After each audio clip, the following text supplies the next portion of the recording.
నేను వైద్యుడిని అవ్వాలి, ఆయుర్వేద వైద్యుడిని. ఎవరైతే సనాతన ధర్మాన్ని ప్రేమిస్తారో వాళ్ళు ఆయుర్వేదం నేర్చుకోగలరండి. మోడర్న్ సైన్స్ చదువుకున్న వాళ్ళు కూడా బహుశా పిచ్చోళ్ళు అయిపోతారేమో నిజంగా దాన్ని చదవగలిగితే. వైద్యునికి ఉండవలసిన మొట్టమొదటి లక్షణం ఏంటంటే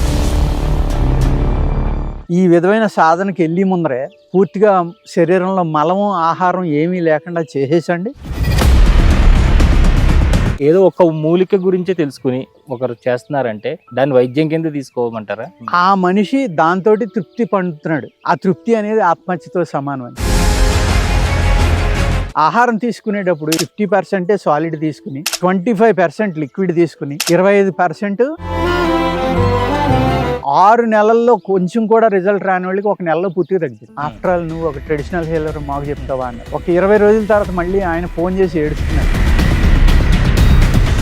మీ మొహం చూడగానే మీలో ఉన్న జబ్బులన్నీ చెప్పేసేవారు. అప్పుడే ఆయన యాపిల్ తింటా ఒక కొరికి ఆ యాపిల్గా ఆయన గుప్పిట్లో వేసాడు. దాన్ని ఒక లోగోగా చేసుకుని అతను యాపిల్ కంపెనీ స్టార్ట్ చేశాడు. నిజంగానే ఈ ఆయుర్వేదం డాక్టర్లు ఎవరు కూడా అలోపతి ఎప్పుడు వేసుకోలేదంటారా? అది రాంగ్ థాట్ అండి. 90 ఏళ్ళు కూడా అదే చెప్పారు అనుకోండి, ఇంకెన్నేళ్ళు బతికేద్దాం.